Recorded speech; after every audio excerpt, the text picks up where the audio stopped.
Hey, Angie, if you mind, I'd like to do a podcast. You good? Huh? Are you ready? We got Bill Burr sitting here, and it's the goddamn, it's the Angie hour all of a sudden. You got some notes for yourself? We're good.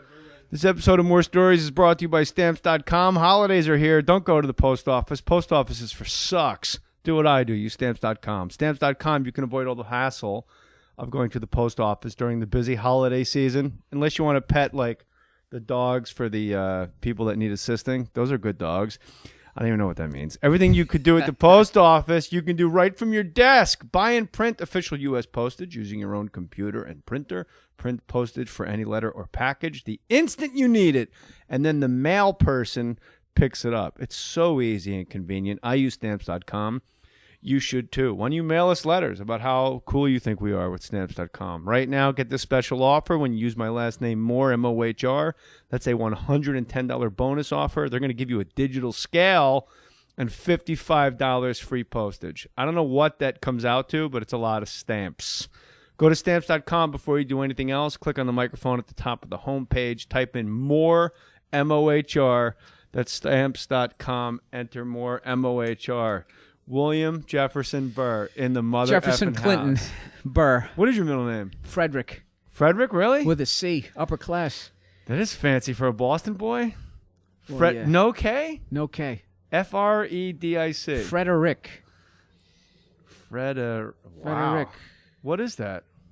I don't know. I think they, felt they'd give me a big name like that. Maybe I'd do something with my life. You played Carnegie Hall. Yes, I did. Isn't that doing something with your life? Yeah, but I wasn't the. My parents wanted me to be like a conductor. Somebody at least wore a tuxedo when I went out there. You could have worn a tuxedo at Carnegie Hall. I wore a button down. Talked about my dick. You should have worn a floor length sweeper coat made out of like manatee. Could have wore I could have had like tails or something like that, but I didn't. I decided to keep it real. Keep it real. Keep it real. Where in Boston are you from? The safe suburbs. Is what I always say. Ever since Good Will Hunting, I always say safe suburbs because people, the second if you say Boston to make it easier, then they go Southie. No, we in Southie. We in Southie. We good at math. Huh? You good at math? Did you beat somebody up and then get arrested for it? And then talk Bill, to Robin I was Williams? all right at math, but my chimes tables, I had a wicked hard time. What suburb? Give a shout out. I grew up around North Shore, South Shore. We bounced around. Is that Revere? No, Revere is actually part of Boston, if not Greater Boston. Revere's like super Guido, like Jersey Shore Guido, right?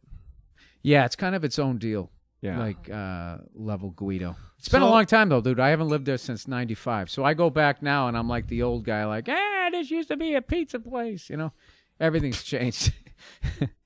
And nothing is better to me. I'm one of those guys. Louis C.K. had a funny bit, like guys in his hometown in Boston, like when you told them good news, they'd have pain on their face, like like I won the lottery. Yeah. Oh yeah, I remember that. Good for you, Bill. Yeah. Fucking Bill won the goddamn lottery. No shit. I think the anger level has gone down a little bit in Boston. It's not as angry as it used to be. Well, that's probably just the gentrification and people wanting to live there, like corporate people, I would guess. That's my assumption. Yeah, and then winning championships, it actually kind of lifted. Like there was just was like a it wasn't that we didn't win championships. I guess we had the Celtics, but then everybody else was. You couldn't just like not win a championship. You had to have like the biggest choke ever, and it had to be absolutely humiliating. And there was chants about it and that type of stuff. So the fact that that's all gone now, But is it starting again? Because you guys just traded away like every human being on the roster. Are you channeling Dan Shaughnessy right now? No. How does it start again? The curse of what? We would be what? The curse of 2004. That's the longest drought we have. I think curses are. I'm a big anti-curse guy. It's like it's a cop out. It's like no, we don't know what we're doing. We're idiots. Yeah, we're idiots. You want guys to hit it over the green monster in right field, not realizing that there's road games. Left field. Sorry, not realizing you knew that. I know that. Jeez, but thanks for letting me off the hook. No. Left field, but the listener can't see is Bill with his thumb is like, hey, buddy. Left field. Why are you moving over there, left field? Over there.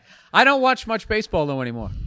I think it's hard to watch, really. I don't mind it in October, but I don't like watching leagues that don't have a hard cap. I'm not into that. Like, hey, if you can't spend any more than this, but if you do, you owe us some money. And then they just go, okay. And then everybody piles on the same teams. Basketball's becoming like that. Yeah, for those non-sports people and Brits and Aussies, there's a salary cap in football, and you just can't spend over that number, period. You just can't. Which is why Green Bay can compete with New York City. Right. And in baseball, there is no salary cap. You spend as much as you want, but if you get over like a luxury tax, they start massaging the language. Like, it's a luxury tax. So the Yankees spend $200 million, and then they give like $20 million to the rest of the other teams. So every team winds up splitting like $250,000 to pay for a bullpen catcher. Yeah, or, it's an incentive to just do what the owners of the Pirates do. You just sit back and do, live off your legacy. And then you don't invest any money in the team. They're one of the most profitable teams as far as what they invested. I remember when I was the only reason why I know that I was in Pittsburgh, and everybody, when that report came out a couple years ago, and everybody flipped out. Have you been to that park, the PNC Park? Oh, it's great. It's the most beautiful park I've ever seen in my life. I would say that one and where the Giants, San Francisco Giants, those are my two favorite. Nuts. Sweet, yeah. But PNC Park is the most beautiful place to get your teeth kicked in by another team. Because the Pirates suck a bag of balls. They were all right last year until like they July. Keep being all right August. until that's. They're kind of like my new team. Like I don't. No, sir. Yeah, well, we do in 2007. In 2007, the Red Sox became the fucking Yankees. We were just trying to buy it every year, and I got a little bored with it. You have a movie coming out. When's the Stand Up Guys come out? Stand Up Guys, I think it's January 13th, I believe. Is that a Friday or Saturday? As long as you're sure. Yeah. Don't worry about it. No, it's in January. All right. So Bill Burr is a movie coming out. Don't blink. Called Stand Up Guys. Stand Up Guys. Who else is in the movie? Al Pacino, Christopher Walken, and Alan Arkin. Really? Yeah. That's amazing. That's like the wish list of any guy ever. Yeah. No, it's pretty amazing. Who was the coolest? My 8-line. I only worked with Al Pacino and Christopher Walken. Jeez. Oh, that's the one where they're wearing the crazy clothing on the streets. You'd see paparazzi photos. I hate when they do this. The paparazzi will show like Ben Affleck with like a fucking mullet, and they'll go, not normal, in like Us magazine, and then you go, oh, sorry, he was filming Argo. He's supposed to be in the 70s. Yeah, he's and then like they just catch him like going to his mailbox when he's got a day off, or like they'll see like Pacino and Walken wearing those like goofy suits in Chelsea, Manhattan, and they're like, uh-oh, these guys certainly have not changed with the times. Like, they're shooting a movie, idiots. Yeah, no one ever gives them shit, so. Did you find them, I find most comics, we go up to the Pacinos and the Walkens of the world and just say, like, we kind of don't care. I have a reverence for these guys, but I'm not going to, like, give them a wide berth. Oh, I gave them a pretty wide berth. I was pretty panicked when I was going in there that they were going to be like, who is this moron? Why didn't we get a real actor? But they ended up being like the coolest guys ever. So it was awesome. And they both seemed to really like stand up. So I find guys like that, like as long as you do anything but talk about what they've done, they will engage you in conversation. Yeah. But if you're going to sit there and be like, what was it like to be in The Godfather? They're going to be like, oh, Jesus, get this fucking loser away from me. When you were filming Deer Hunter, that was awesome. Yeah, the Chris Farley. As long as you don't do that. That was awesome. If you just, Were you really the king of New York? Yeah. The Chris Farley show on the fly. I worked with both guys. Walken, not as normal. Like Pacino can tap in and be like really funny. Walken can be funny, but he's always got a toe in another dimension. Whereas Pacino, I felt like he had almost a need to let me know he's sort of like trapped, and deep inside there's a guy that just wants to do vaudeville, and like he like really likes to goof off. I don't know. I thought he was a really warm guy. Really, love you too, really, Bill. Really nice guy, and I thought Walken was I don't know, that guy was hilarious. That's your whole summation for the podcast? What am I going to... He was cool. He was hilarious. What's next? What do you want me to do? Say that they Bill weren't? Burr, they were. Monday Morning Podcast. You can get that up on iTunes. Appreciate you coming by, bro. Was this what I was supposed to... I was supposed to burn the one bridge that I have in this business for your stupid fucking podcast? I don't want to say... I found the guy to be warm, and Walken was funny. I'm sorry we didn't have any arguments. No, I'm going... Is this all that you have? Are you out of your this is a sheet of things? No, I have Listen, nothing I didn't whatsoever. drive all the way out here to be. go. I am a guest, sir. You are a and guest. I asked for still water, I and didn't you do not any. have it. You could get it out of the chap. He's got a Shanty full-size Irish, fridge here in his studio. filled with beer. No, it doesn't full of all that fucking corporate water. Soft drinks. Soft drinks in all different colors. can't you What drink it color out of the- fucking soda you want? Right now, I'm having orange. I enjoy it. Gives me gallstones. Why can't you drink it out of the tap? Shanty Irish, putting on airs. William Frederick Burr. I don't like it. I like he is. I like the water that's in the plastic bottles that's been in a warehouse we for ran 9 out. years. I'm sorry. I got one in the car right now. Oh yeah, Positive. Or in the sure house. you didn't run out when you had other guests here. Evidently, my Wikipedia page wasn't a long enough read. So hey, Burr doesn't need any water. All right, what else you got? I didn't want negative stories about these guys. I was like, what? Tell me why was Walken funny? Like, what was there anything in particular that he did, that Pacino did, where you were like, I can't believe I'm watching Al Pacino do blank? You know what? I look at that stuff on set. I look like that's the locker room. You don't talk about what happened. Off air, I would talk about You're it. a real treat. After what I've lived a whole life. Things? You wouldn't say like this guy was nice. I don't know, man. I don't know how this shit works. I haven't done too many movies, and it just kind of feels like whatever goes on in set, you keep your mouth shut. Even if it's something cool, you just kind of keep your mouth shut, and then you'll tell like a close friend. Which for years I've tried to become that with you, and I just feel not. you. Oh, you've had the fucking hand up That's since the absolutely early false. '90s. I remember when I first met him. Where were we? I first met him. We're outside the What Boston am I Comedy on Club, WTF and, right now? and he was Why wearing are this. you grilling me? He I was went through wearing already this with this Marin, this that fucking paisley angry shirt, prick. and he had a feathered mullet. And I went up and I said, Jay, Yeah, dude. I'm a big fan of your comedy. And he said, don't look at me, don't talk to me, get the fuck away from me. Do you work at this club? And I said, no, I don't. And you said, that's because you're not funny. Go the fuck back to Boston. That's a true story.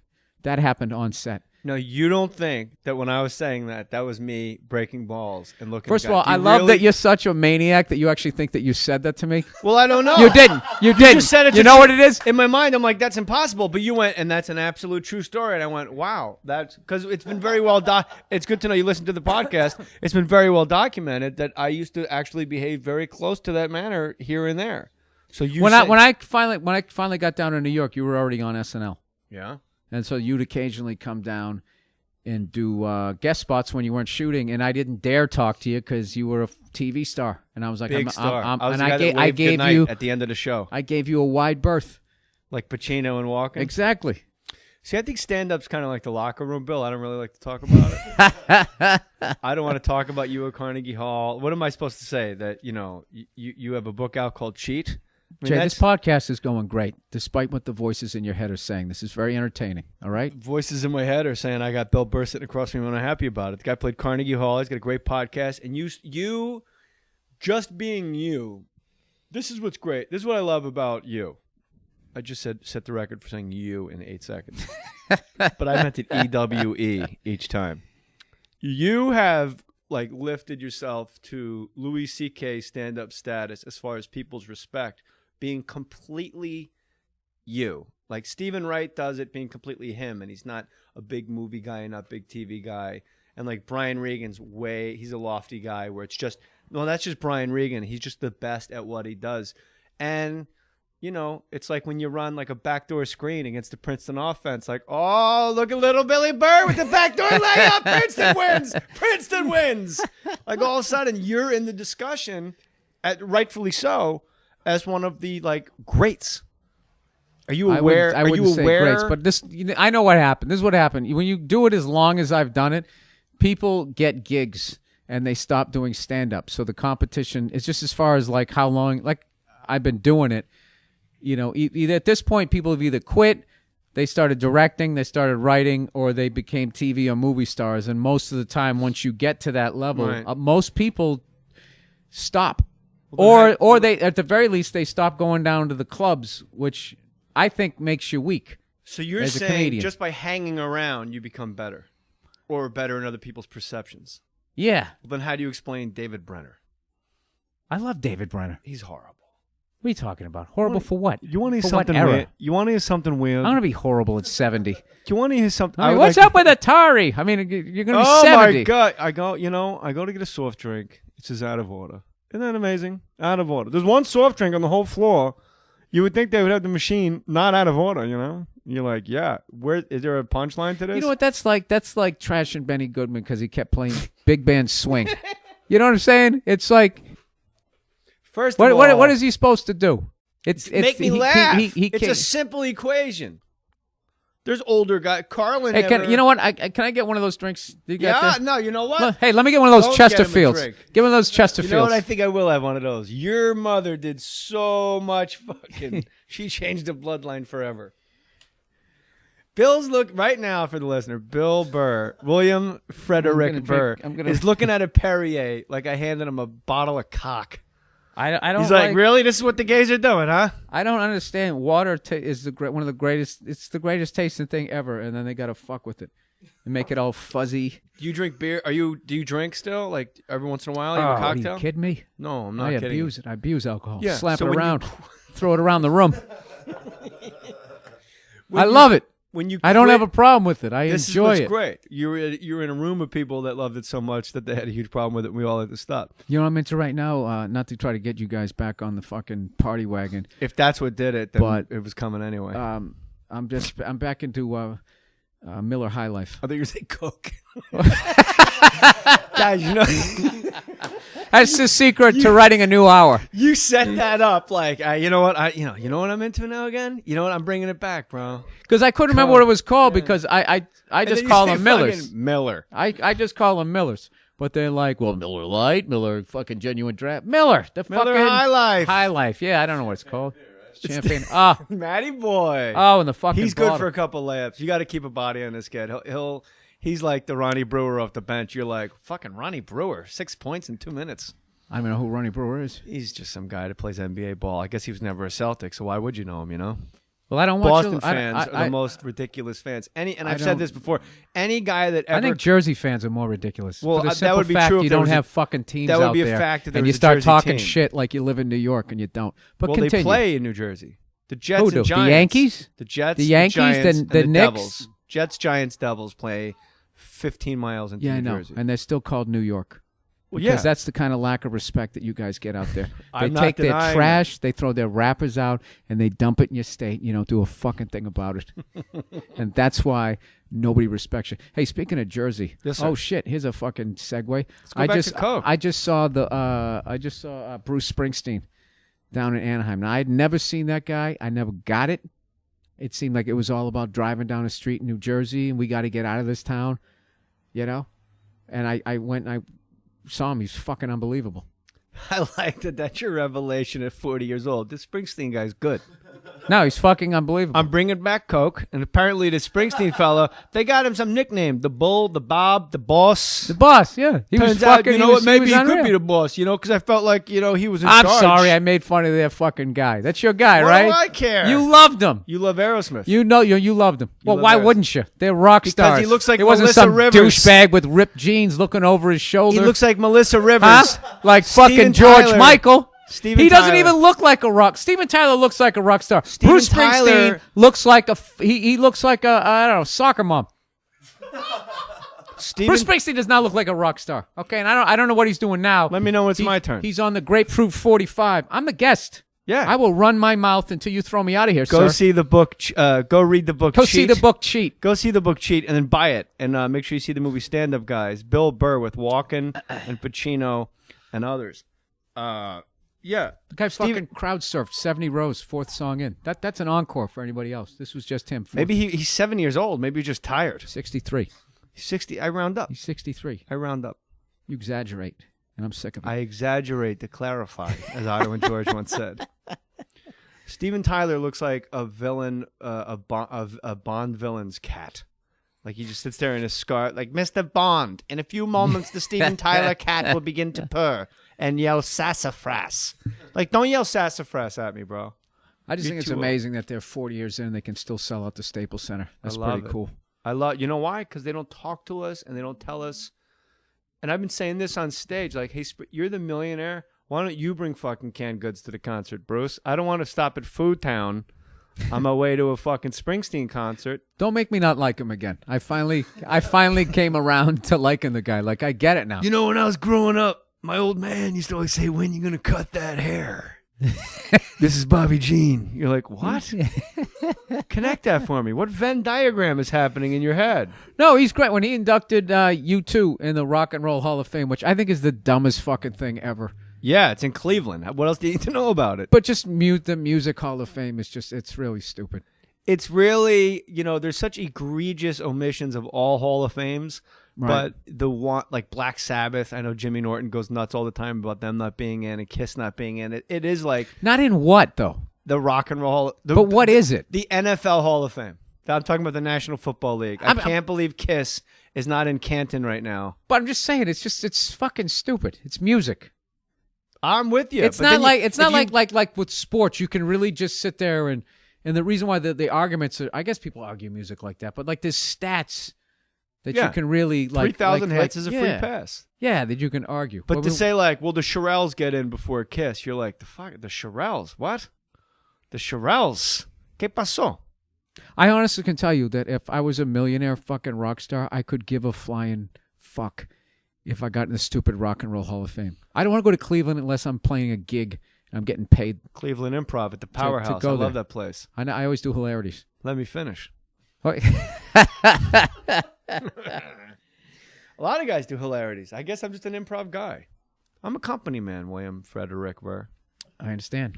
So you grew up in Boston, and you think that just from hanging around and not stopping, that puts you up a notch? That'll get you in the upper 80 percentile. If you just have one failed pilot after another, and you don't have to be bothered by having a TV or a movie career. If you fucking keep writing, you'll get there. You've done it your way. Like, I've never seen you concede. You're less angry on stage lately. To me, it seems like you're less angry on stage. You still have the angst of what's bothering you. Seems to be the thrust of why you're up there to begin with. An older, wiser Bill Burr. Older, kinder, gentler Bill Burr. But people really seem to be what makes you absolutely batshit crazy. People in groups, people as individuals. There's something about the rest of the world individually, whether it's in line, whether it's driving, whether it's having a discussion with your girlfriend, that makes that you just short circuit, and you put it through a filter that it makes. I guess that's what makes you great, because I'm doing jokes about changing fucking diapers, and you're taking societal actual issues and putting them on stage. And I'm like, you're never done pooping. There's a surprise still coming out, right, guys? And the women are like, we should see him again. I don't know. I don't. Tell us it's about why you're so great. It's embarrassing what makes me mad. I wish I wasn't like that, but it works. It works on stage, but in every other facet of my life, it doesn't. It annoys people, it frightens them, it makes them want to punch me in the face, and you know. You can fight though, at least. You can fight at least. I don't know about that. This was your shot. 250,000 people right now. You go, well, when I got my black belt in Brazilian Jiu-Jitsu, I knew I could take the fight to the ground. I have a black belt in dual headlock noogies. I mean, I had like brother fights, fighting people in your town fights. And you hold each other for 20 minutes. People go like, I'm going to go home. This is dumb. Yeah. I've been in a couple of those. Me and Anthony Cordasco on the railroad tracks after school had each other in headlocks for like a half hour. And you don't want to let the other guy go because he can hit you. Oh, yeah. Your ears are killing you. You just turtle up. Just that. That's why, that's what one of my favorite moments in that movie, Raising Arizona, is to me that even it's an over-the-top fight that they have in the trailer. To me, that moment where he scrapes his knuckles on the scene, like that's the kind of shit that happens in a fight that they never show in a movie. It's always like two guys slipping punches and trading like they're boxers. This is just two fucking maniacs. Like, street fights are ugly. Real bad. They're ugly, and usually a lot of the things that fuck you up, unless you really got your ass kicked, is something you did. Like, I had a buddy, he got into a fight. His shoulder's fucked up to this day. He separated his shoulder because he threw a haymaker and missed, and literally just threw it out. And to this day, it's still fucked up. And that's why I love that fight scene in that movie. It seemed the most realistic to me. I love what an absolute terrible tool the human fist is as a weapon. Like, it's the worst thing in the world. And when you break your hand, like the boxers, it happens all the time. You're a fight fan, right? Oh, yeah. Boxers all the time will break their hand in a fight and have to finish. And in the UFC, like Uriah Faber broke his hand fighting Dan Brown. There's a lot of guys that break their hands. And I'm like, I was thinking about this the other day. I was like, there's no equivalent to that in sports where like I hit you in the face so hard I broke my hand. Like I hit a home run so far that there's 3 outs. Yeah.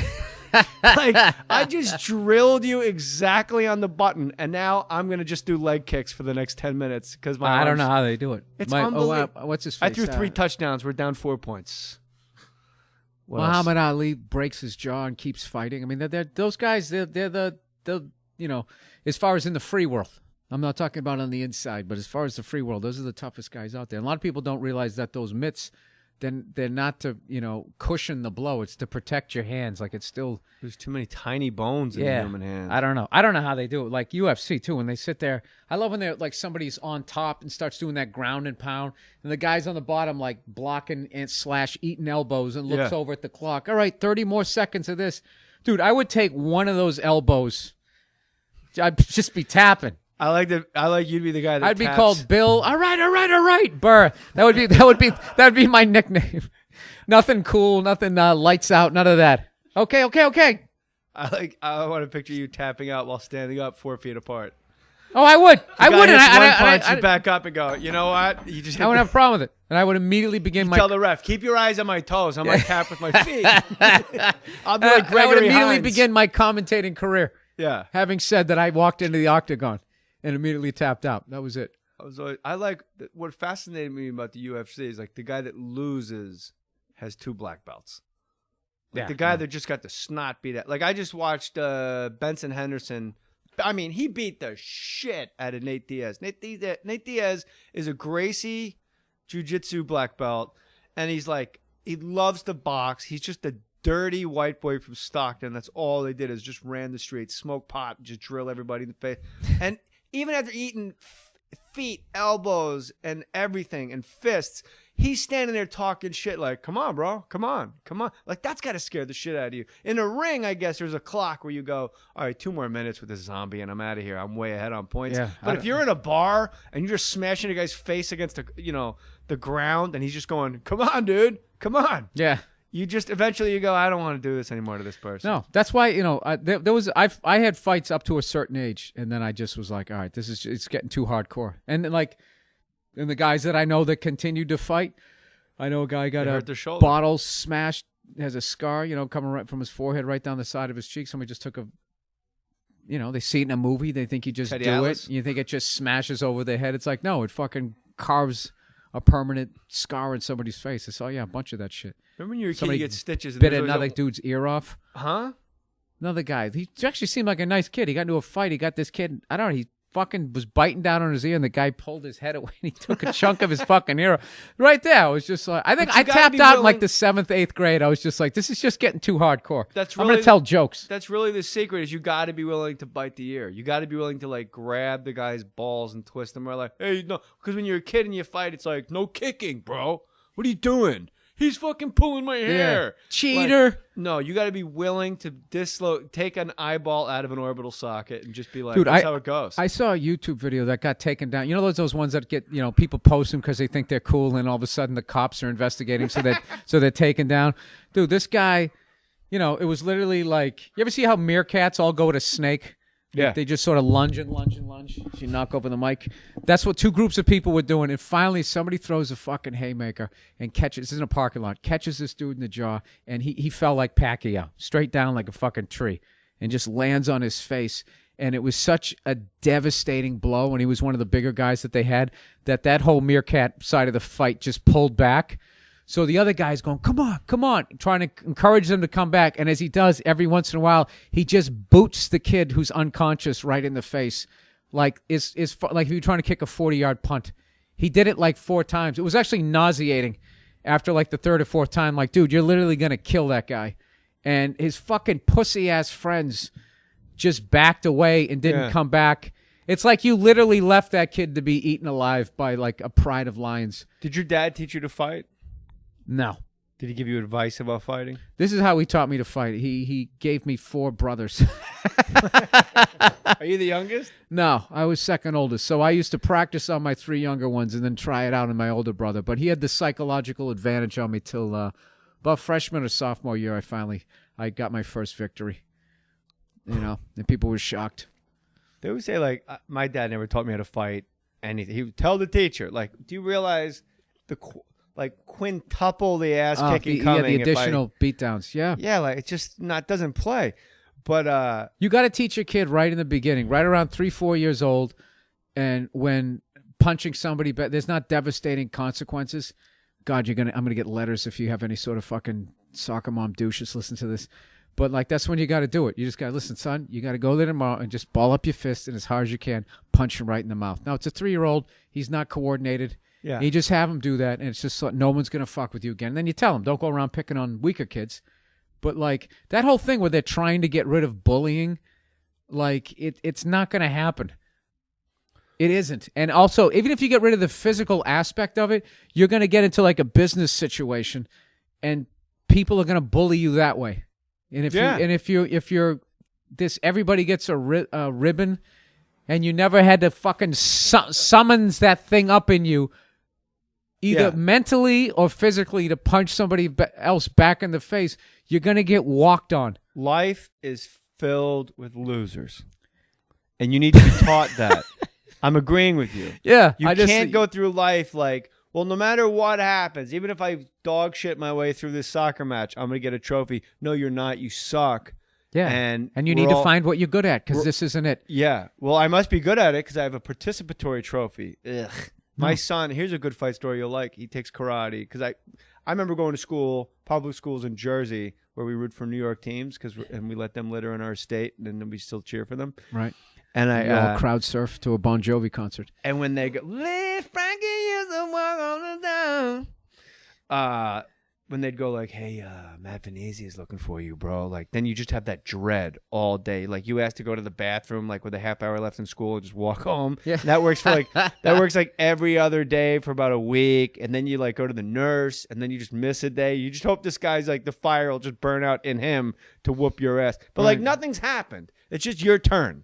Right. And I made a commitment to myself with my sons. They will never know that feeling. Like both my sons will go, well, where is he? My son takes karate around the corner. He's a brown belt. He's in school, and him and this kid are arguing. He doesn't argue, but there's some, it's the West Side. It's a very particular kind of kid. Right. And rich douche. And the kid's like taking a ball out of his hands, and he goes back and takes it back, and then they kind of start pulling this little like tether ball back and forth, and the kid like rakes my son's face with his nails and rips his shirt. Went Freddy Krueger on him. Yeah, like from the top of his head down across his face, and like he had marks down his face and onto his chest. This is a boy or a girl? A boy. Ripped his school uniform. Okay. And then my son just like... Did his press-on nails come flying off? Lee Press-On Nails. New sponsor. Thank you, Bill. There you go. Flawless. Friends, don't forget to wear Lee Press-On Nails. I wear them this holiday season. This holiday season, no one will know. Acrylics, there are... Avoid the hassle of your own nails. You don't want to sit in a chair and go, do you want square or round? Don't answer those questions. Get Lee Press-On Nails. I think we just found a real sponsor for the crab feast, if there ever was one. So the kid rakes my kid's face, and my kid takes like a second. This is how it's all been explained to me by grown-ups. Like just kind of like this puzzled look, and then a right hook. Just Pacquiao drops the kid. Good. Where like everyone kind of freaks out. And they go to the principal's office, and the principal says, you wait here and think about what you did. About 45 minutes go by. They call me. They call his mom. We all go to the school. They go back in. The principal goes, did you think about what you did? You're going to love this. My son goes, yes. And I stand by my decision to defend myself. And they just let him walk. Did he get a standing ovation from the adults? From me. That's great. It is awesome. But then I had to tell him, like, well, now you're done. Like, you're kind of done. Like, that's your one. You can't fight until you change schools. Otherwise, it's like, man, this Mohr kid is like he's a little handsy. Yeah. He's a little handsy. Like, Rasheed Wallace now. Can you just imagine look at somebody and get a technical? Follow that. Yeah. Can you imagine the tricks you would have tried as a kid if you had a fucking rubber playground? Like the playgrounds now are like it's not cement. It's like 6 inches of rubber. Really? You don't know this? I don't have kids. See, you got to get on the street, man. This is where the knowledge is happening. Put down the Miller High Life. And when you hit a playground, walk around. Maybe wear sweatpants with no underwear. Oh, there you go. Yeah. 44-year-old guy fucking walking around with no kids. Do you want Is this kids? rubber? Is this rubber? Ah, hey, you Yeah, guys. this is great. Where's everybody going? Bounce around with me. Yeah, I don't need that. I don't need that in my fucking life. Was there a kid in your school where you remember getting like devastating stitches and teeth getting lost like on a playground stuff? There was always something. I got a lot of stitches growing up, but I was just like, There wasn't like the one where like a kid fell off of school where you're like, oh my God. we had a kid get run over by the bus. I like how that was in your riff gun and you just chose not to take it out. You're like, no, not really. No. Well, you took it. A kid got hit by a bus. No, you took it to falling off the school. I thought you meant just falling off the monkey bars, as they call it. The jungle gym. Yeah. Do they even allow that now, or is that first of all not in Roxbury? I'm sure. Yeah, both of those are considered too racially. Well, they got rid of the merry-go-round. Now it's like one stick with a little place for your feet to go, and you just stand on it and you spin around because you can't. It takes up too much room. Remember the big merry-go-round where you spin your friends? Yeah, and you say we're just going to spin you a little bit, and then he kept going until he went flying off. Those are all. You can't find them anymore because they take up too much space. They're bigger than this table, and now it's literally about the size of a wheel of a car, and you stand on it, and there's a pole that kind of tilts out at the top, and kids come by and you can spin that way, and you look like a fool. Wouldn't you spin faster if the wheel's smaller? You spin a lot faster for a lot less time, so it's also economical. Don't forget to read the book Cheat, written by Bill Burr. I was gonna say. Joe DeRosa's in on that? Yeah. Who else? The Teen Idol sensation from the Opie and Anthony program, Joe I know him DeRosa. very well. He's in love with a transvestite, and he almost got beat up by a man with a vagina. He's all mixed up. Did he? Buck Angel texted him right before he opened for you at Carnegie Hall. Buck's Angel said, I understand you're talking shit about me. You might want to knock it off, or I'll come kick your ass. Please welcome Joe DeRosa at Carnegie Hall. Why are you checking your texts and you know what? before you go on stage at Carnegie Hall? Like, hey, go get them, pal. Like, those have already been sent. It's only knowing Joe, he's probably setting up his evening afterwards. You know what? I was just in New York for a month, spent most of my time with my wife, second place Joe DeRosa. The guy apparently crushes a lot of ass, most of it over the age of 60. Holy shit. This is a guy that watches the Golden Girls and goes, I wonder how old they are now. Yeah. No, he actually owns that on VHS. He's had it since back in the day. He got the anabolic Golden Girl. That's disgusting. He likes older chicks. He does. Somebody's really got to. Them. No, he does. He does. He likes them. He kind of likes them all. Oh, so you were talking about how far the show. Oh, the kid got hit by the. I got to hear about the kid that got run over by the bus. This is awesome. Oh no, this is bad. No, he died. It's not funny. It's not funny. The bus driver opened the door as he was slowing down. He was trying to be funny, and he jumped out. The kid was? The kid, yeah, he jumped out. He hit the pavement. He fell down. He got run over by the double back tires. Got crushed. That was it. That was all she wrote. How old was this kid? I don't know. He was high school. No. Or maybe like 8th grade. But old enough. Yeah, it happened like right in front of my house. And I was watching TV and I heard this commotion and I never went outside. I'm glad I didn't. I didn't want to see that. Do you remember what you were watching? No, and Mio was probably watching the Cubs or something. That was before, what else was always, yeah, what was always on? I have this Braves. fantasy that you're watching a show where somebody's getting run over by a bus. And they're like, hey, did you see the kid get run over by the bus? And next day at school, and you're like, yeah. But like completely nonplussed by it. Like, yeah, well, I don't, it's on every day. It's 3:30. I don't know what the. So that kid died? Yeah. And the town lose their minds and have like the 4,000 person funeral for the poor No, kid? it was considered unfortunate, obviously, and but there wasn't a lot of hoopla. When the hell was this? This was after I had graduated high school, so I was just starting stand up, I think. So yeah, I was at home. How are you? I don't know who that. I have no idea who this is. So I was. We're in the middle of doing a podcast. I don't know who you are. I don't know what's happening. Oh, I know. I've seen you before on TV. Why are you here? I'm just working in neighborhood. No, thank you on all fronts. On all fronts? Yeah, please. Okay, thank you. Thank you.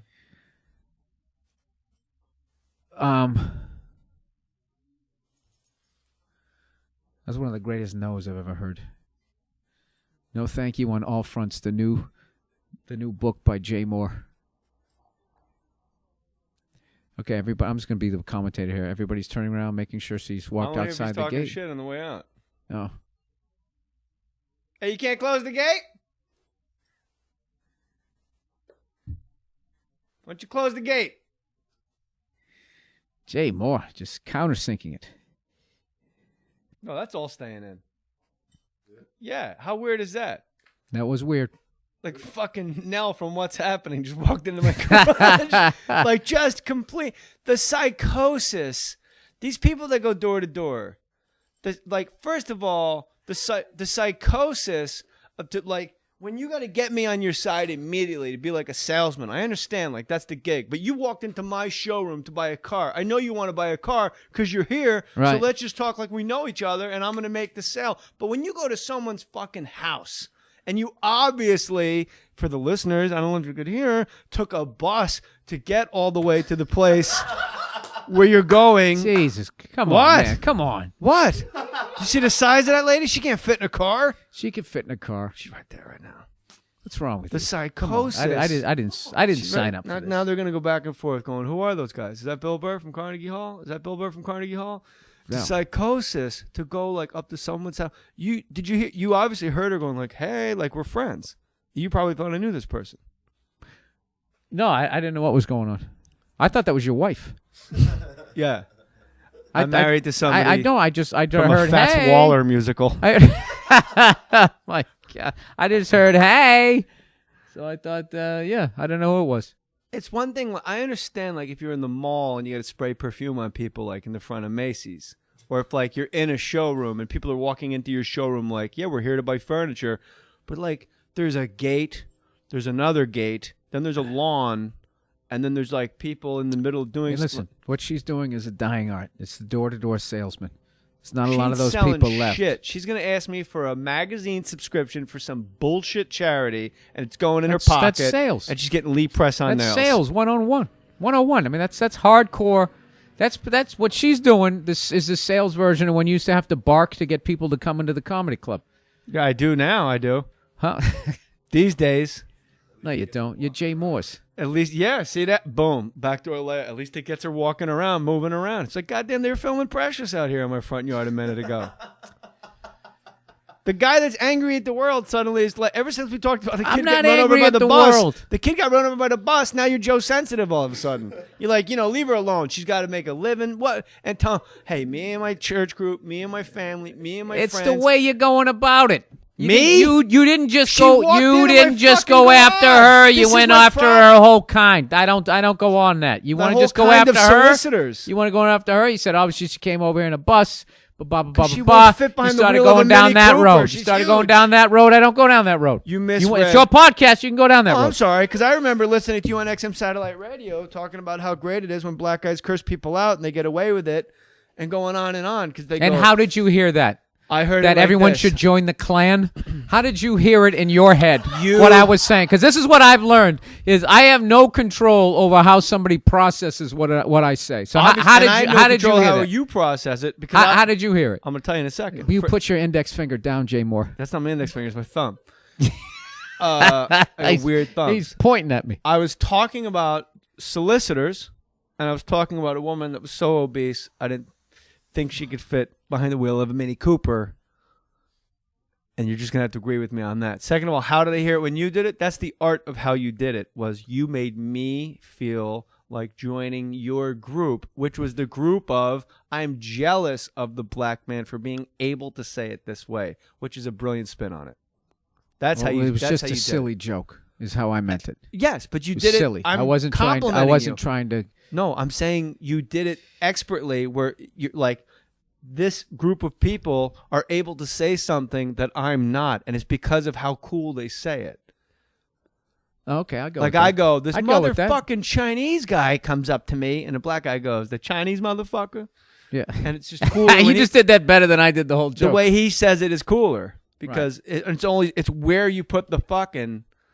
You know, It's where you put the fuck in. fucking Chinese guy, Chinese fuck. You've had a couple of like T-shirt worthy quotes on this one. It's where you put the fuck in, and then you said something about that. There's a lot of losers.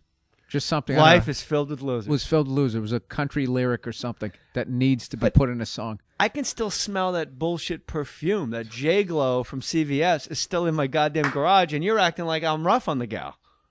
She walked in my... Wait, hold on. Let me... I know you're the guest. I wasn't defending This her. is organic. I wasn't defending Yeah, her. I bullshit. thought you were going bigger. No, I don't give a shit. All are welcome. I'm a lover.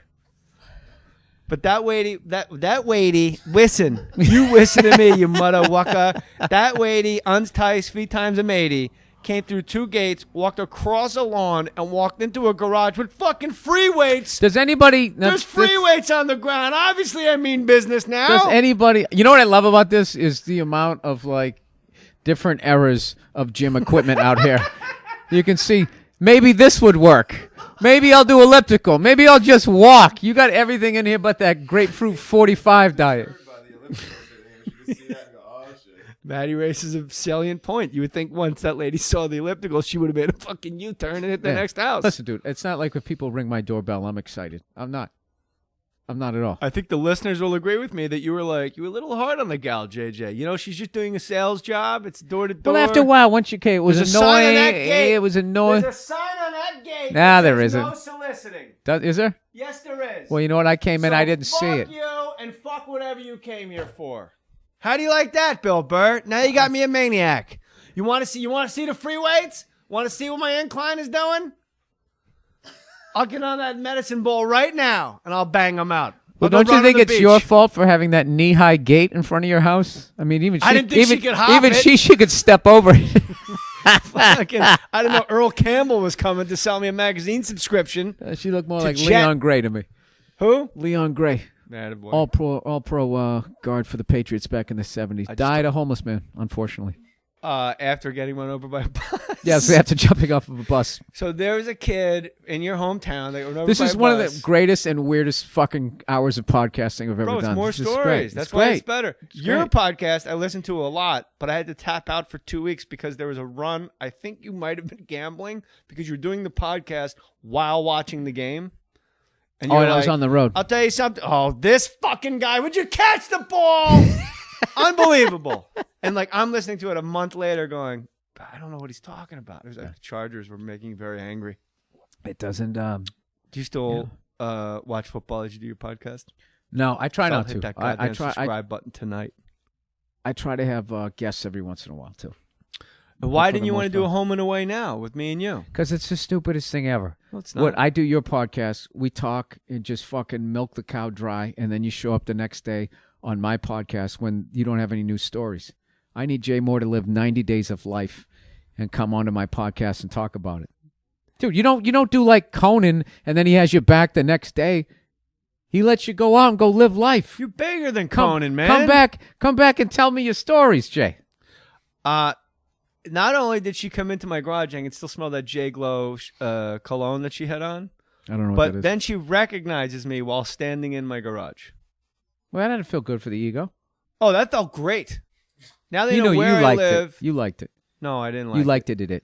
Hi, how's everybody doing? Like, and I'm literally like rolling through like relatives that we know who look like this lady. Look, I loved. Maddie Boy knows exactly what I'm talking about, right? We're not interested I'm like, that can't be her, right? on all levels. I like that. So what was the kid that got hit by the bus? Usually when a kid dies, He didn't get hit by a bus. He jumped off the bus and he got run over by it. See, he got was sticking around and he paid the sticking price. around, There's yeah. nothing worse in the world and nothing And that's more, when you realize you're not fucking special.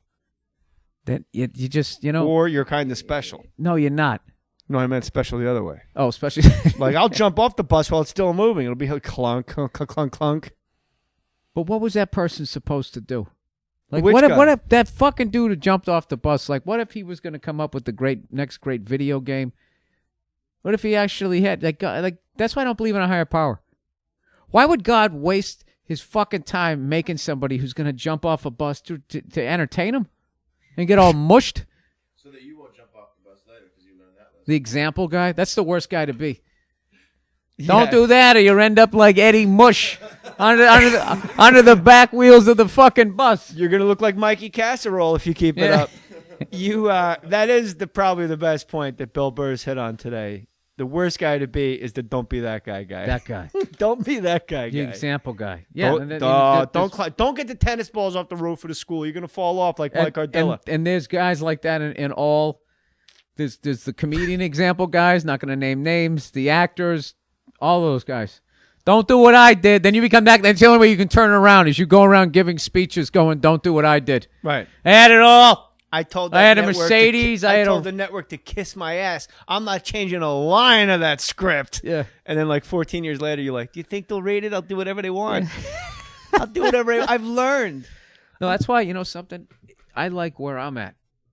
I do Palisades? I do my Palisades. I do my stand-up and I do my podcast. I got two fucking things they can't take away from me. So everything else is gravy. And as long as I keep it like that, as long as I keep my mind right, I keep it like that, I'll be fine in this business. Who was it? Louis Anderson once said to me, they never take it away from you. This is great on comedy. And it was like, I'm doing a goofy impression, right. But he really meant it. And he was really sweet. He's like one of the sweetest guys in the world. But he said once he was doing like an outdoor festival and In Excess was on, like when they were super hot and popular before the one guy hung himself while jerking off. And by accident, I guess, he should have jumped off a bus. There's more dignity dying. I think you need to lean forward, not to the side. He did something wrong. Yeah, you got to figure it out. I have no idea. You need a spotter. It's just like this Do you gym think equipment. right as you start to lose consciousness, you go, oh no. They're gonna find me like this. I think there's I do. It's an interesting point though, Billy. I think every human being has that override switch. I think right when you leave the building, you got to floor down and go, I'm gonna miss TV. Yeah. Like I fucking love watching TV. I remember somebody was telling me they somebody jumped off the Golden Gate Bridge and lived, and they said, what were you thinking the second you let go? And that was basically what he's thinking, like, fuck, why did I do that? So I think maybe he was rubbing one out, Michael Hutchins. And right as he was and he's like, all right, just getting, whatever the fuck happens when you don't have air in your head. Yeah. And he's starting to feel like, yeah. Oh, no. Oh, God. I think this is going to be on VH1. This is going to be on before Nicki Minaj, My Truth. Yeah. Like, that's what he's been reduced to. At least I'll sell the fellas some albums. Like, there's people also like, Nick Drake. He overdosed on antidepressants. That's got to be the most... I don't know who that is. He sang Pink Moon. He's like a folksy guy from the 70s. He got real popular again because Volkswagen used one of his songs. Oh, okay. In a commercial. But he overdosed on he took all of his antidepressants, like 3 months worth, and overdosed. And I'm like, that's got to be the most ironic death ever. Like right before you tap out, just euphoria, like, oh, the cloud's gone. Oh, wait, no. So I do think human beings have the override switch. And I will tell you, this is all from different eras for different reasons. As I've gotten older, I've chosen different ways to half-ass my workout. No, I get. You know what? You just got to learn how to eat. You're right. You got to learn how to eat. You can't outrun a bad diet. I'm reading this. Another T-shirt right there, buddy. Yeah, you're just cranking them out. Yeah, I'm ready. Bumper stickers, something. Merch. You sell merch at your shows? I sell my DVDs, and other than that, I won't do. I try not to sell anything else because then I literally feel like I already feel like I know why. Like a whore. I know the real reason why. Why? Because you don't want to talk to people for 40 minutes after you just did an hour and 10 minutes. No, that's not why. Just me. I want to talk to 95% of them. It's that 5% that ruin the other 95. 95. The people I want to talk to, they're always like, I don't want to bug you. And I was like, no, I want to talk to you. You're cool. Yeah, how about I get a picture with you? Come on, what about this guy? I don't get one with him. I always pull. Yeah, you pull him in. The fucking soccer mom with the red wine breath coming at you with her glitter shirt. I'm going out tonight. Let's do it again. Let's look weird. Get all of us. Coming at you with her va-va-voom energy, grabbing your ass. Like, there's no sexual harassment in women's heads over the age of 40 as far as, like, what they can do to you. My wife is the best name for those women. I think you're going to love it. What is it? Hat grabbers. Because if you're wearing a hat, for some reason, that level of drunk, nothing's more hilarious than taking your hat on your head and putting it on there. Now I'm wearing your hat. Take a picture. I'm wearing his hat. Yeah, fuck you. I know you're over this. You don't even want to talk to me. Yeah, you're like, teeth are all gray from the red wine they've been drinking. And they don't buy shit. They just stand there holding up the merch line. People behind them that- waving $100 bills going, you can keep the 100. Just give me a Mohr or Mohr Stories shirt. And you're like, can't. I got to get the fucking Astro van accommodated over here. Yeah. And then they leave, and then they always come back. We fucked They it up. My always come boobs look back. weird. We got to do it again. Yeah. We got to do it again. And plus my friend, I know what you're, and they always tell you what you're thinking. Right. I know you're like, here they come again. No, I'm like, leave so I can talk to the cool people. Yeah, I agree with that, Bill Burr. 95% of the crowd. You're one of the, I'm only going to refer to you as first and last name, but you really had me that I treated you like that much of an asshole. You said, go back to your fucking town of Boston. Because I would have looked someone in the eye to do that as a joke back in the day. I've done that to people, and then I forgot to tell them I was joking, and then years later they've come up to me, and either I don't remember it or I do, and I was like, no, I told you I was just joking. They're like, no, you never did. But you don't have a I was like, reputation oh. for being a dick because of it. Like, I go sit down with Well- Mark Maron, and it's an hour of like, but why? Why are you that way? What happened? Why were you this? Why are you so mean to people? Why Dude, are you I was a weird? dick. You know, when somebody comes up for a cup of coffee with the team, and then they're just done. That's how I was a dick. You were like first ballot Hall of Fame Me? dick. Oh, yeah. Then what am I doing this for? In the early 90s, you were, weren't you? That was your rep. You never did to me. You were always cool to me. I'm learning more and Like more. I just called him a dick, but said I never had a problem with it, and they just fucking. Yeah, you were like a fucking dick. I mean, don't get. I thought you were great, but everyone else was like that. Jay Mohr. Everyone from Braintree to fucking Chicopee had a fucking word to say about Jay Mohr's. Steve Jay Sweeney, Mohr. John Gavin, all of these guys had problems with you, JJ. It's because you no longer drank alcoholically. Yeah, I don't think you weren't boozing when I knew you. Oh, I was boozing. Here's the thing I was going to say. That's right. Wayne Previty has that classic story when he went out drinking with you, and he took that last shot. And before he took the shot, he yelled at the people in front of the bathroom door. He goes, "Clear a path." Do you remember that? And Yeah, he took I the do. shot and then just ran down. Wait, and that was puked. here in L.A. Yeah. We were with Bob Marley, too. Yep. And Bob was like kind of drinking. Like Yeah. Bob's the all-time greatest. Like, are you guys gonna rob a bank? Like, I'll be outside next to the getaway car. Yeah. Like somehow always not really involved in anything bad, but he's in the story. Yeah, in a good smart way. guy. I love Smart Bob. guy. Yeah, and Wayne Previty, I forgot about that. We were at like Coconut Teasers on Sunset Yeah. Boulevard. And I'm like, come on.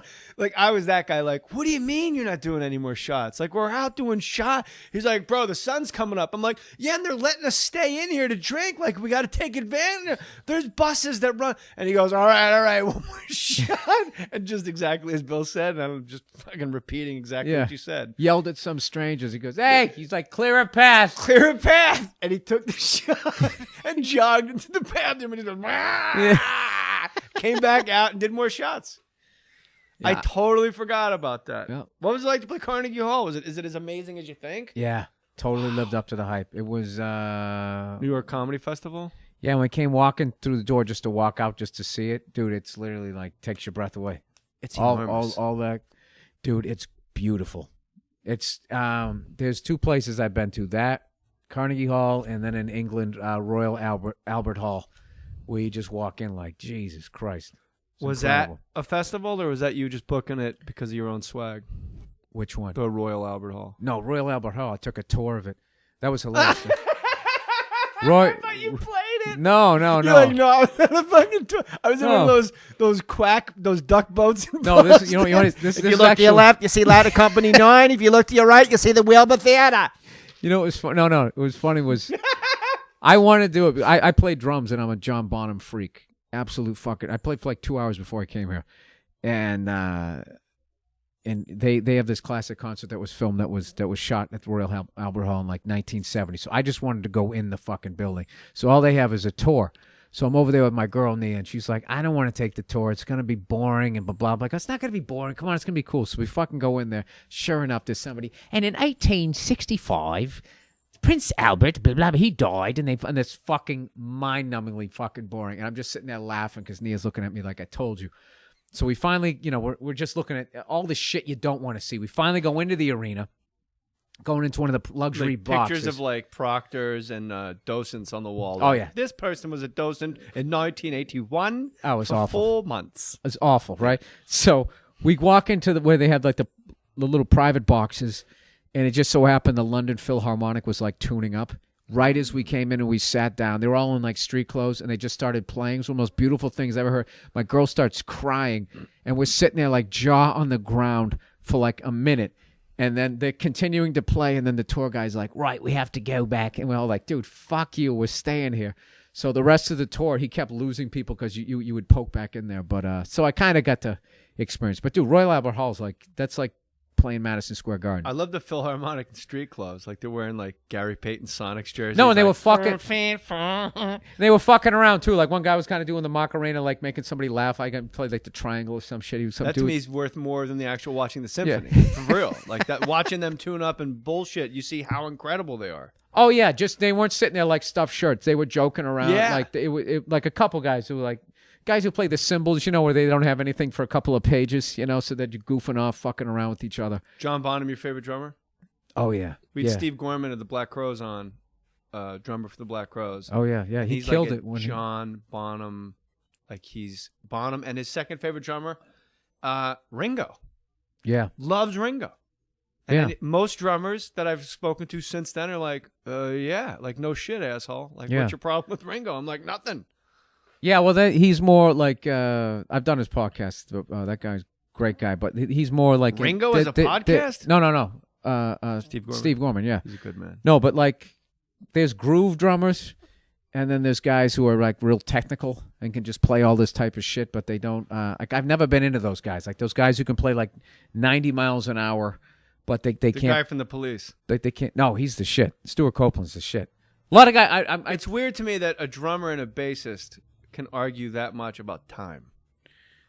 What do you mean? Like Sting and Stuart Copeland are like, it's in fours. Like, yeah, I'm on. Yeah, I know. And Stuart Copeland's like, when you see video of them fighting, Sting just smiles and just goes, okay. Yeah. And like Stuart Copeland always says something like where you can't defend him. He goes, that drum part, my friend, is going to be on the cover of Downbeat magazine while you're playing bass for the Police. And you're like, yeah, it's really okay. It's just weird to me. Yeah, no, they're the bottom. There was a lot of tension in that. There's supposed to be super synchronicity between a bassist and a drummer.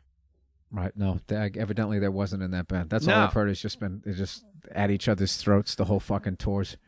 So there's techno guys and there's real heart and soul guys. Yeah, I'm trying to do like a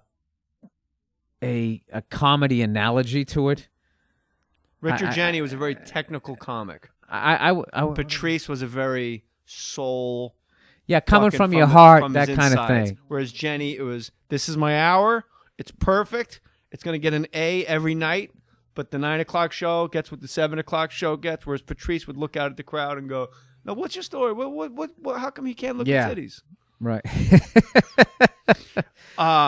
Bill Burr Monday Morning Podcast is available everywhere: iTunes, Stitcher, Zune. Do you have an app? I'm not on Stitcher. You're not on Stitcher? Yeah, no. Because some people go, yeah, I'm not on iTunes. I don't do that whole Apple thing, man. No, I'm on iTunes, but I'm not on Stitcher. Way to Stitcher. stick it to the man. We didn't have a good jump off, the two of us. They just sort of took my podcast and put it up there, and then Stitcher? Yeah, and I was like, dude, what the fuck? And they go, I never asked them. They just and they were like, oh, we're sorry. You got in an argument with this. Yeah, and they were just Rogan's, like, okay, right? so here's the deal. For every 1,000 downloads, we'll give you a penny. It's like, here's another deal. Go fuck yourself. When you know what I mean? Sit on your sister's ear. Yeah, I don't. The reason artists are so fucking dumb. We don't put any value on anything that we're doing. Like people are going to their website to look at their website. They're going there to listen to the fucking content. Now, they should get a percentage for corralling it. You're putting yourself in that category, right? For corralling it, because I've only listened to you for free on XM. What do you mean? Your podcast. I've listened to your. I don't give a fuck. Listen to it for free, but when you take it and then you start making money off of it, you owe me some money. This is the argument you had on another podcast. Yeah, it's the same. It's the same analogy of like no, but actually, like a viral video at this point. But argument you had. Oh, any argument, dude. You could go out and do the greatest hour of stand-up.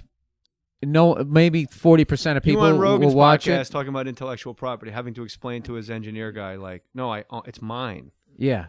And it just but we were both right on one level. But where he was right is if you put it out, like rules with that ISDN thing, when you do put it out that way, that people can just like take it or whatever. It's weird. It's a weird sort of like. I'll tell you what else it is. Like, boring.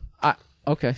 You don't want to talk about it? No, I shouldn't even have brought it up because I'm now you are explaining copyright laws to me, and like neither one of us, like you know it more than I do. But neither one of us want to shit You know what I hate? Me. I just hate seeing people get fucked over. And I just think artists line up to get fucked. They just want recognition. Just any attention. They don't put any value on what the fuck they do. And then if you actually try and get value for what you do, what they say on the other side of the table, well, this is the standard deal. This is the standard way. We stick it in your ass, and you're like, well, I'm not the standard guy. I don't know. I just wish more people would tell people to go fuck themselves. That's what I really came out here to the Palisades to say. You acted like you were coming to fucking North Korea when you said this is by far the worst podcast location ever. No, because you were shitting on Marin. Like, Marin's a long drive. Marin's not a long drive for me. Shitting on Marin's neighborhood, not on Marin himself. Yeah, on his neighborhood. Good friend. But good friend of the podcast. And a good friend in real life.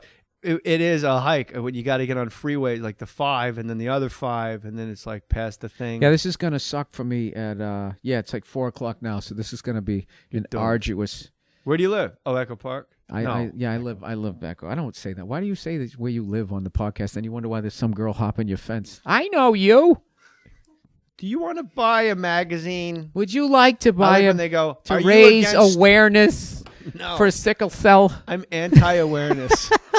This is the best one ever. I'm holding when the baby was a baby. I'm walking into Ralph's and the girl outside goes, "Would you like to talk to me for a second about Planned Parenthood?" And I'm like, "I'm holding a fucking baby, you idiot." Yeah.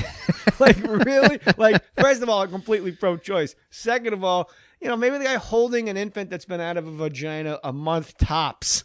Maybe let's not talk Planned Parenthood. Maybe talk to me about what is planned. Which one? What side of the fence are they on? Get rid abortion of it. And that was a sweeping statement. They're not abortion people. Planned Parenthood are very about safe. It's a great organization. I have a weird viewpoint on that. Save your tweets. Who cares? I have a weird viewpoint on that where I think that people should be able to choose, but I do think you are killing something because if you didn't do it, there'd be somebody there. But if you want to do it, I'm not going to tell you not to do it. It's probably one of the dumbest things I've ever said. No, it's not, because I have a similar viewpoint as you. And that is you have the right to choose, but you also have the right to choose to not let a guy come inside you. Like, how about a little more, stomach pancakes and a little less, I'll just get an abortion. Yeah, it's like you want a do-over. Yeah, like it's basically what you want. That's not how it works. Like, no, you let that guy do the whole thing all the way in, all the time until he was done inside you. And you know what happens right when somebody does that. It's never like, I'm what? How did that happen? All I drink is Jesus back? All I drink is Perrier. The reason there's so many soft drinks, I'm trying to say this for 40 minutes and I kept forgetting, is when you quit drinking, those are like your cocktails. You go, oh, do I want a Diet Sunkist today? Do I want a Coke Zero? Do I want a Pepsi Max? Oh, yeah. So you got to have the addiction going in another direction. Well, it's just different flavors. Because ordinarily, right now, I would just be having a Guinness with you and we'd be pie-eyed. And instead of going for a run on the beach, we'd be watching. How did we never drink? We never drank. I hate that. I hate when like a great drinker quits and I never got. It's like when they tear down a legendary ballpark. Joe Montana never threw me a pass. Yeah. That sucks. I was great at it. I was good at it. And I think of how, oh my God, I was too good at it. I had a ethanol placement distribution malfunction, as Carlin would say. Bill Burr, the Monday Morning Podcast. I'm going to get you out of here because the traffic is going to be brutal. I know. What do I do? So I just jump on the 405 and say, fuck Why don't it? you get the Mohr Stories app on your phone? And you can I would love to do that. Where can I get that from? iTunes. iTunes. Not That's Stitcher. so easy and convenient. And then while you're sitting on the 10 East, you can just simply listen to, other podcasts. You can listen to other guests. Oh, okay. The book is called Cheat. This was a lot of fun. Yeah, I can't wait to do yours. I only listen to like 3 podcasts, and you're in there. I dig it. And me and you are from the same Opie and Anthony. Well, I'm gonna when you come on mine, I'm gonna make. Not gonna make you. I'm gonna ask you to do all your phenomenal impressions. I would love to. No, he's one of the fucking best in the business. I appreciate it. You know what's weird is people. Wait, somebody was telling me you do an Eddie Vedder. I haven't heard that yet. I gotta hear it. Bill Burr is an incredible man from safe suburbs. This is given to fly. Vetter always has to do like a preamble before every show, but it never syncs up. Like the Venn diagram in his head is ridiculous too. Like, last time we were here, we learned that the roof of the United Center weighs 40 metric tons. Is that right, Jeff? 40. Well, I think with your help tonight, we could raise it up. This is severed hand. And then he does that Billy Goat routine, looking up at the ceiling, like, bro, there's no. I like how he asks us to like fight the man, and he's got a fucking ukulele album for sale at Starbucks. Oh, that's right. He did an all ukulele. Like, are thing, you didn't he? at? You fight, and I don't even know how they. I was done with that guy when Kurt Loder interviewed him, and he was sitting there all like pulled into himself. Well, I never signed up for Or this. it's just like, We just wanted to make yeah. great music and surf and make rock and roll. None of us signed up for all the girls and money. No, not. Yeah, you didn't have girls or money, and you saw a guitar in a window and went, "Oh, that's how I'll get girls and money." Now you have too much girls and money where they. Jay intersect. Mohr. Have you ever played the Mohr Theater in Seattle? I've never played the Mohr Theater. You should play it. That's But where, I went on the That's tour. where they did the that video. I went on, Even flow. I went on the tour. Me and my girlfriend went on the tour at the Mohr Theater. Oh, And you we did? saw the Melvins warming up with Was street the- was clothes. the- And it was really was wicked the retarded. Seattle. We saw the Melvins warming up and Flipper. There you go. It was wicked, Paul. Let me I tell you love something. Seattle. I saw Mudhoney warming up. They were in fucking street clothes. One guy was doing Mark Arm was doing the Macarena. Couldn't believe it. All right, Bill Burr. Make sure you get his podcast. It's the Monday Morning Podcast with Bill Burr. And if you ever have him at your house, you better have some bottled water. Sans bubbles. That's right. Said that as Harry Carey for some reason. He doesn't like bubbles. They tickle his nose. Ball won the Grace. Put your name on it.